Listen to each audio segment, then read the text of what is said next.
from one of the directors of the original How to Train Your Dragon, and from one of the screenwriters of both Logan and Blade Runner 2049, plus featuring a cast including Harrison Ford, Dan Stevens, Omar Sy, Karen Gillan, and Bradley Whitford, Call of the Wild is shaping up to be a pretty great family film.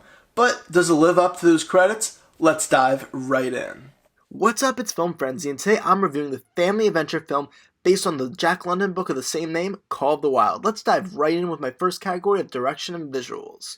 So direction and visuals is by far the most positive I'm going to get with this movie, because boy, they're pretty fantastic. I remember reading this book in like 7th grade English, and I was bored as hell. I did not enjoy this book at all, but when I heard it was being adapted for like the screen finally and like a more recent adaptation, I thought this could really work because there's something like interesting in the story there, but it just, through like text, it just didn't work. I never loved Jack London's writing, and I also thought that like with the visuals, I mean, there's so much room for it, and I would say that the cinematographers and directors did take mostly advantage of the visuals of just, like the Yukon or like Alaskan territories, where it does look pretty fantastic.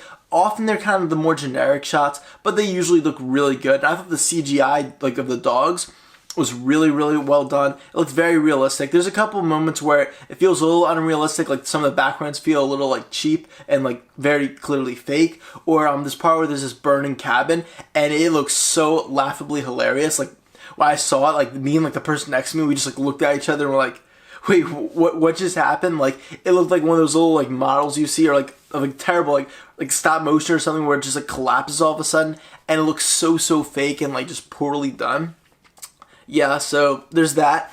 But overall, I thought the effects were really good, and there is room for a ton of really great shots and like less ordinary amazing shots. Like for example, this one where like you see the reflection of the moon on the river, and then like you see it kind of ripple as like the boat, like the canoe goes over it. That was beautiful. There's the sunset one where it's shot from like really low, and like it's in like the meadow, and you see like the tall grass and stuff, and like the silhouette of like Harrison Ford and the dog Buck like with each other. There were some really powerful shots in here. So I thought overall, Call of the Wild did a really, really good job with the direction and visuals. So I'm giving it a solid 4.5 out of 5.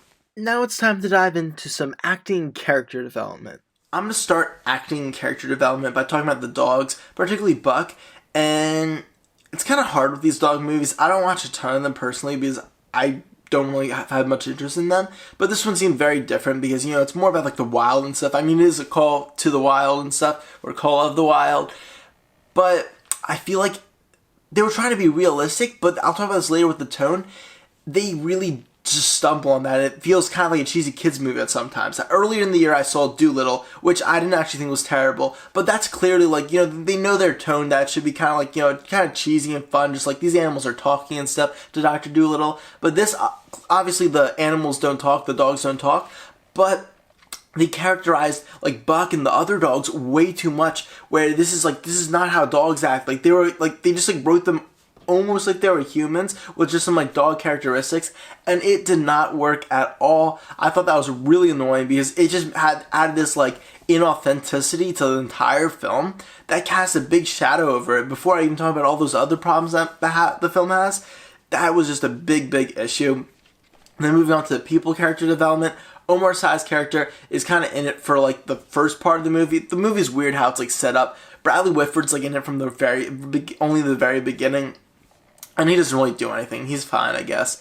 Omar Sy is in it then for like the second part, and he's pretty good. He doesn't do a bad job at all. I mean, he's a good actor, but like his character is kind of like cheesy and kind of like they're kind of weird with him. He feels like not like a caricature, but just like, I don't know, he talks to the dogs, and he just doesn't really have much development where he feels like a fully fleshed out character, like a guy you can meet in the Yukon, per se. And that's the same with, I forget the name, but the Inuit Alaskan woman in the film, she was kind of the same as Omar Sy. She's with him during that period, and they kind of just felt like caricatures the entire time. Like, where they're not like stereotypes or anything, but it was just kind of like they had like this one defining characteristic or like trait about them, and Yeah, they just went with that. They didn't really feel the need to flesh out more. And I mean, I know this movie's more about the dogs, but I already talked about the problems with the dogs, so at least the humans I thought would be decent. But no, not really, and that brings us to some of the biggest characters, which are Dan Stevens and Harrison Ford. Before I talk about them, briefly want to mention Karen Gillan's in it. She does absolutely nothing. She pretty much just says the same line, which is a bad line, which we'll talk about later, of course, over and over again. And it's not her fault at all. It's just that the line sucks, and yeah, she didn't get to do anything, which is annoying because she's a phenomenal actress. I mean, then so with Dan Stevens and Harrison Ford, Dan Stevens is the main villain of the film, and he is so cheesy. This feels like a very old-fashioned family film, which is kind of funny. Like, it feels like Dolittle and this movie are kind of like bringing that back, like that 60s, 70s feel, those old family films, which isn't necessarily a good thing because usually they're kind of cheesy, and these kind of lack like the nostalgia or just like the correct campiness to them, where Dan Stevens' character just feels kind of out of place in the film and just ridiculous. And I don't know if it was his performance just being bad, because he is one of my favorite actors, but I feel like it was just directed so poorly, and the lines were written so poorly, and it was edited bad, and his character just came across so just like inauthentic, and to the point where I was just like, this is not a real person, this feels so goofy, and like, I don't know what you're trying to achieve with the tone, if you want a complete campy movie, or you want like an actual like interesting study of Call of the Wild, like, you know, like the innate like ancestors and like, you know, the wild wilderness, like what it does to like domesticated like people and animals. But like, then they have Dan Stevens' character just being ridiculous, and it is just a disaster. Then that leaves Harrison Ford, who's probably the best character in the film. That's not saying much, and he does an okay performance. I mean, there wasn't a ton to do. It kind of has a generic backstory that is like very overtly like told, and no subtext. I'll talk about the subtext later, of course. I know there's a lot of things I'm going to talk about later. Boy, get ready for some ranting. Anyway, with Harrison Ford, I feel like he's kind of just one note the entire time, and it's just kind of a boring character, to be honest. I mean, I never thought John Thornton was that interesting of a character when I read the book, but even though they didn't have much to work with, I think they even did a weaker job than the novel did, which is really unfortunate. So for the character development category, I mean, I think the acting was decent enough, and there was some character development there, maybe a little bit. I'll be kind and give it a 2 out of 5. Yeah, I know that's rough when being kind is a 2 out of 5. And finally, my most important category, the story elements of plot, pacing, script, and theme. This is going to be a rough one. Let's start with the plot. I already alluded to this earlier, but it's kind of really weirdly divided into like 3 segments. I know most films have like, you know, Act 1, Act 2, Act 3, but the way this one does it, it's very distinct and very awkward. This kind of goes hand in hand with the pacing, in that it just does not follow typical story conventions, and sometimes that can be really fascinating and can really work for some films, like Memento over here. This isn't a Christopher Nolan movie. That's the problem. And even though they're not playing with like chronology and like time and stuff, and like, you know, switching things around in order, the way they do it is so awkward. How there's like this first little segment where Buck's in whatchamacallit, in like town like Santa Clara or something in California, and it's kind of like a really cheesy and like goofy like introduction to him as a character and kind of the world. And it's like, you know, it's like the late 1800s like American western town, and it was fine, I guess. It felt like just kind of, I don't know, a weak little introduction to the film where it was very campy, but I was like, okay, maybe this is the tone they're going with. I don't know, I'm not really into it.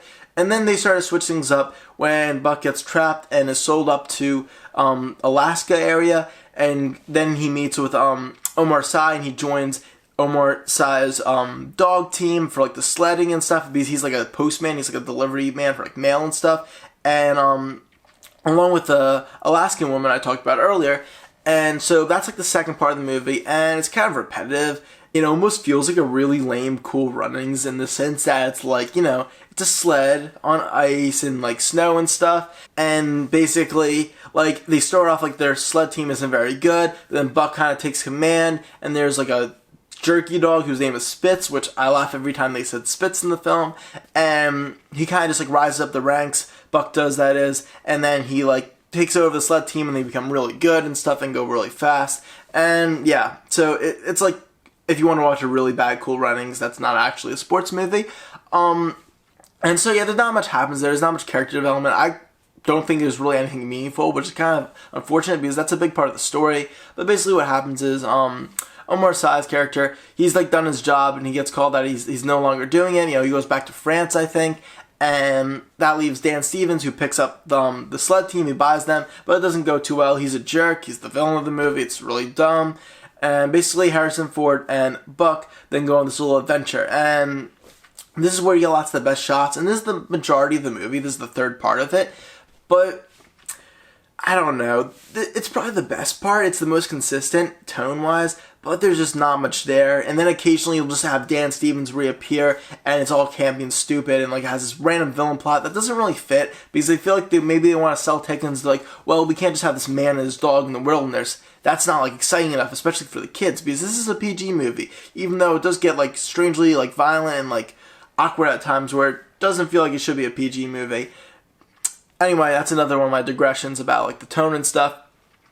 So this part with Harrison Ford and Buck, it's kind of like the core of the story. The theme is about like man versus nature, or like the dog, how there's like similarities between like mankind and like dogs, how they're domesticated and stuff, and how like Buck runs into like this pack of wolves and stuff, and it just goes from there. And there are some good, decent commentaries about the theme occasionally, but then they kind of just like hinder them and just like destroy every like positive momentum they had by doing some really dumb lines. And I haven't mentioned this yet, but there is narration throughout the film from Harrison Ford, and it's really boring narration, and it's actually, I believe, direct lines from the book. And I already mentioned how I'm not a big fan of Jack London's writing. I find it very just bland and kind of like uninteresting, and that's the case with the narration also, especially because the narration is so unnecessary. I feel like they were scared of making the film too silent where there's too little dialogue, and that just ruined it. Because I mean, like, if it's a good movie, like silent films where there's like minimalist dialogue and stuff can really work great,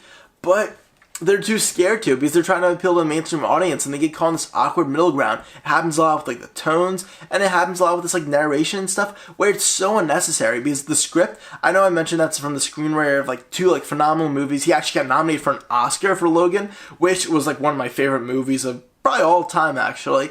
And basically every time there's a bit of subtext, they'll just make it overt, and they'll remove the sub from the text, and it just becomes another overt line that often sounds really dumb. Occasionally get a decent line again.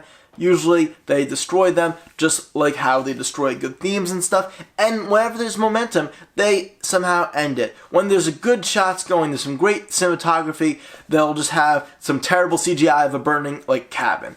And it's really awkward stuff like this. And the last thing I would probably want to mention with the script is that they do attempt a lot of humor in this, because remember I'm saying it has a lot of awkward tonal shifts, and it's trying to appeal to a mainstream audience. And since, the Marvel Cinematic Universe is huge and stuff, every film needs to have some jokes in it. And this one has just god-awful jokes. I think there was one bit in the entire film, I'll give you a hint, it takes place in the river where there's like some gold and stuff. I'm not going to say what it is in case you want to watch this movie. But, yeah, everything else was remarkably unfunny, and that was really unfortunate because they attempt humor way too much.